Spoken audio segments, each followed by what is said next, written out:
दोस्तों, आपके पास अभी एक मेल आया होगा डिपार्टमेंट से। वो मेल कुछ यूँ होगा, वो टर्नओवर की बात कर रहा होगा कि आपका जो एग्रीगेट टर्नओवर है फाइनेंशियल ईयर 19-20 का, वो 5 करोड़ से ज़्यादा पाया गया है।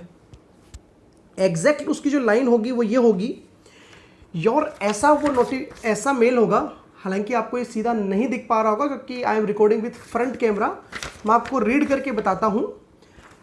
Your aggregate turnover for the financial year 1920 has been computed by GST system based on the return file in form GSTR 3B by all registration on the common pen. The same has been found to be more than 5 crore where return of financial year 19-20 filed up to जो भी आपकी date है have been considered for the said computation. अगर ऐसा mail आया है तो बिल्कुल ये वीडियो आप ही के लिए है। और मैं आपको ये भी एश्योर कर देता हूँ, इस वीडियो को एंड तक देखने के बाद आप या तो इस मेल को डिलीट ही कर दोगे कि ये काम का ही नहीं है हमारा ईमेल, या फिर अगर काम का भी होगा तो आपको इसमें कोई टेंशन लेने की जरूरत नहीं है। ये कोई डिमांड रिकवरी का आपके कोई नोटिस नहीं है, किसी तरीके के पेनल्टी का, ब्याज का, किसी तरीके का कोई नोटिस नहीं है, लेट फीस का नोटिस नहीं है। तो पहली चीज़ तो आपको बहुत ज़्यादा टेंशन लेने की ज़रूरत नहीं है। हाँ, थोड़ी सी लेने की ज़रूरत है जो कि आपको वीडियो के एंड तक क्लियर भी हो जाएगी। तो दोस्तों, ये इस मेल के बारे में मैं आपको थोड़ा सा समझाता हूँ। ये मेल उन असेसीज को आया है जिन्होंने फाइनेंशियल ईयर 19-20 की GSTR 3B पूरे साल भर की जो 12 रिटर्न्स है वो उन्होंने नहीं भरी है, या फिर जिनके पास एक पैन नंबर पे एक से ज़्यादा GST रजिस्ट्रेशन है तो उन्होंने सारे GST रजिस्ट्रेशन नंबर पे पूरी की पूरी 12 रिटर्न, एक GST नंबर पे 12 और अगर 5 है तो 60 रिटर्न्स उन्होंने नहीं भरी है। तो हम केवल एक बार बात करते हैं एक GST नंबर की उन असेसीज के बारे में जिनके पास एक GST नंबर है। अगर जिसके पास एक से ज़्यादा है तो प्लीज़ आप उसको इंक्लूड कर लेना। आप उसको पूरे GST नंबर को इस वीडियो को आप पूरे ग्रुप लेवल पे समझना। तो कहानी कुछ ऐसे है कि आपने पूरे 12 महीने की रिटर्न नहीं भरी है फाइनेंशियल ईयर 19-20 की, इसलिए आपके पास ये मेल आया है, पहली चीज़। दूसरी चीज़, आप देख रहे होंगे कि ये मेल ऐसे क्यों बोल रहा है कि टर्नओवर आपका 5 करोड़ से ऊपर है 19-20 का, जबकि आपने जो रिटर्न्स भरी है फाइनेंशियल ईयर 19-20 की 3B की, जो कि पूरी नहीं भरी है आपने, उनमें तो आपका 5 करोड़ से ऊपर अभी तक हुआ ही नहीं। बट सिस्टम को कैसे पता चल गया हमारा 5 करोड़ से ऊपर है, और इवन एक्चुअल में तो हमारा 5 करोड़ से नीचे है, तो सिस्टम ने 5 करोड़ कैसे बोल दिया? वो मैं आपको तरीका बताता हूं कि सिस्टम ने कैसे बोला है, सिस्टम ने एग्रीगेट टर्नओवर कैसे निकाला है। सेक्शन 2 का तो रेफरेंस उसने दिया ही दिया है, उसको भूल जाते हैं। सिस्टम कैसे निकाल रहा है? जो आपने 3B भरी है, जो आपने अभी तक, लेट सपोज आपने 6 महीने की 3B भरी, 6 महीने की 3B में टेबल नंबर 3 जो है उसमें जाती है आपकी आउटवर्ड सप्लाई की डिटेल। टोटल उसके 5 रोज हैं। एक रो जो डी नंबर की रो है 3.1D, उसको आप हटा दीजिए, वो तो इनवर्ड की बात करती है, वो आउटवर्ड सप्लाई की बात करती ही नहीं है। तो बाकी जो 4 बच गए 3.1A, 3.1B, 3.1C, 3.1E, इन चारों में जो आपने अमाउंट दिखाया है उसको उसने टोटल कर लिया सिस्टम ने। तो हमारे केस में हमने भरी है 6 महीने की रिटर्न। उन 6 महीने की 3B में ये जो 4 कॉलम मैंने आपको बताए, इन सबका टोटल मिला के मेरा 6 महीने का अमाउंट जो हो रहा है, लेट्स सपोज 3 करोड़ रुपए हो रहा है।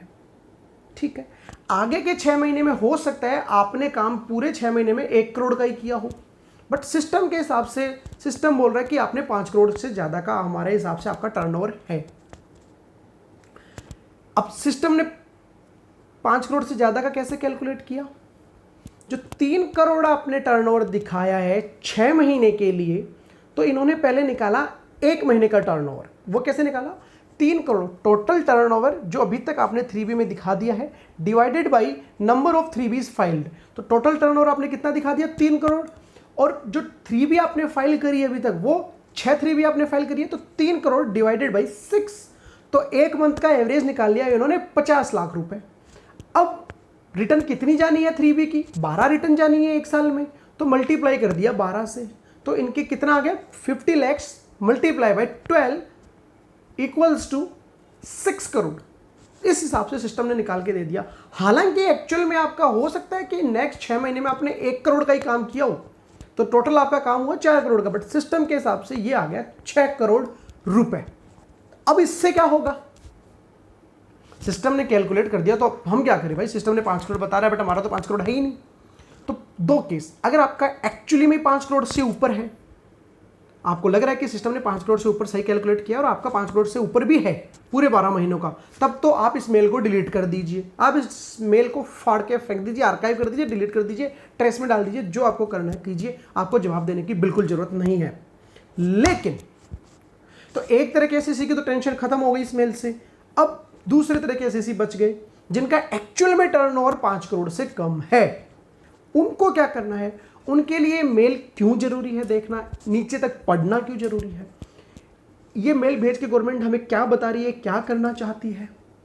इस मेल से वो क्या करने वाले हैं, आपकी जो ड्यू डेट्स है, सिस्टम कुछ वैलिडेशन डालता है, आप सबको पता है, आपको due date system automatically identify कर देता है कि आपके लिए 3B की ड्यू डेट 20 तारीख है, क्योंकि 5 करोड़ से लास्ट ईयर में 5 करोड़ से जिनका टर्नओवर ज़्यादा रहता है उनकी ड्यू डेट होती है नेक्स्ट मंथ की 20th ऑफ डे। तो फाइनेंशियल ईयर 20-21 में जब वो ड्यू डेट्स निकालेंगे मंथ की, आपकी हर मंथ की 3B की, तो वो कैसे निकालेंगे, 19-20 के टर्नओवर को बेसिस मानते हुए। तो आपने तो अभी तक टर्नओवर, आपने तो अभी 3B पूरी भरी नहीं है, तो सिस्टम कैलकुलेट कैसे करे टर्नओवर फाइनेंशियल ईयर 20-21 में, वो वैलिडेशन लगाने के लिए सिस्टम को वैलिडेशन तो अभी लगाने पड़ेंगे ना, आप रिटर्न भरने जाओगे उससे पहले ही तो सिस्टम को वैलिडेशन लगाने पड़ेंगे। तो आपने तो अभी तक 19-20 की रिटर्न नहीं भरी है, आप तो 10 मिनट, आप तो हाथों हाथ 19-20 की भरोगे और तुरंत आप नेक्स्ट पॉइंट 20-21 पे भी चले जाओगे। लेट सपोज आपकी जनवरी फरवरी मार्च 2020 की रिटर्न बाकी थी, आपने अभी भर दी वो आधे घंटे में और तुरंत आप अप्रैल 20 पे भी चले गए। हो सकता है आपकी नील की रिटर्न हो, या हो सकता है आपका कुछ डेटा हो। तो सिस्टम को समय तो चाहिए उसको वैलिडेट करने के लिए, वैलिडेशन डालने के लिए कि भैया अप्रैल के अगर कोई फाइनेंशियल ईयर 20-21 की कोई रिटर्न अगर लेट फाइल करेगा तो मुझे उसकी ड्यू डेट क्या निकालनी है और पेनल्टी किस हिसाब से लगानी है। सिस्टम को कुछ वैलिडेशन तो चाहिए ना, आपने तो रिटर्न भरी नहीं, आप तो हाथों हाथ रिटर्न भरोगे बाद में एक साथ और फिर 20-21 की भी एक साथ भरना चालू कर दोगे। तो सिस्टम को इस गैप में थोड़ा तो समय चाहिए वैलिडेशन लगाने के लिए, डेट एग्जैक्टली निकालने के लिए।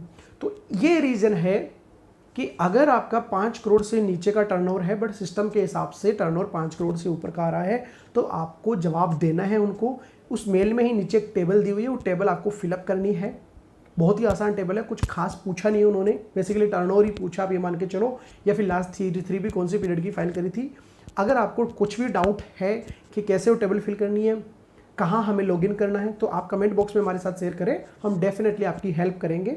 अब होगा क्या इससे, जो वैलिडेशन टूल वो लगाएगा, पहले तो ड्यू डेट निकालेगा। आप सबको पता है कि 20 तारीख होती है अगर 5 करोड़ से ऊपर का टर्नओवर है तो, और 5 करोड़ से कम का टर्नओवर है तो अलग अलग स्टेट में अलग अलग डेट्स हैं। लेट सपोज हम पकड़ लेते हैं डेट 24 तारीख।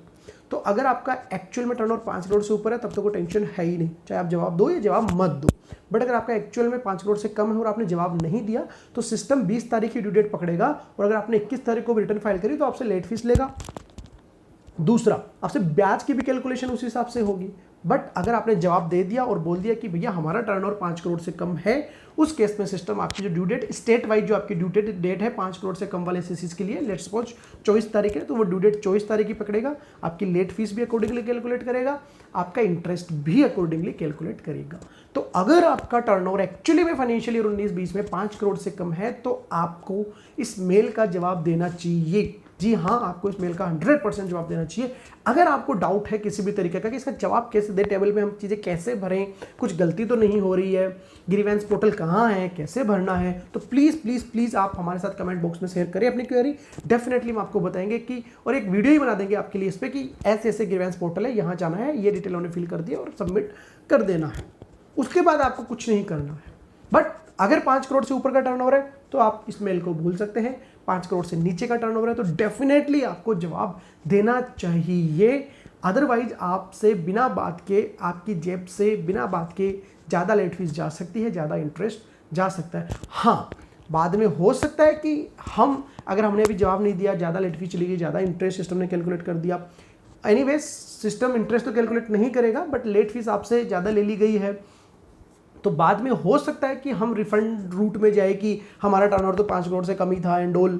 तो क्यों हम उतने गहराई में जाएं, क्यों हम रिफंड रूट में जाए बिना बात के 10-20 हज़ार, 1000, 5000, 100-200 की पेनल्टी लेट फीस को वापस रिफंड लेने के लिए। इससे बेटर है कि आप इस मेल का जवाब दीजिए अगर आपका एक्चुअली में 5 करोड़ से टर्नओवर कम है तो, otherwise you can simply ignore this mail. तो दोस्तों ये था आज का वीडियो, इसी के साथ मैं ये वीडियो यहाँ पे साइन ऑफ करता हूँ।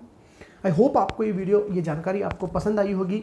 मिलते हैं किसी नए वीडियो में, किसी नई अपडेट, किसी नए नोटिफिकेशन के साथ। और हाँ जी, जैसा कि मैंने बताया था GST 9 पे वीडियो आने वाला है, तो दोस्तों कंपाइलिंग उस पर चालू है, जल्दी ही आपके सामने वीडियो सीरीज आने वाली है। तब तक के लिए आप हमारे चैनल को सब्सक्राइब करें, लाइक करें और बेल आइकन पर क्लिक करना बिल्कुल भी ना भूलें, क्योंकि जैसे ही कोई नया नोटिफिकेशन, नया वीडियो हमारी तरफ से आएगा, सबसे पहले उसका नोटिफिकेशन आपके पास आने वाला है। Thank you so much. जय हिंद, जय भारत, जय श्री राम।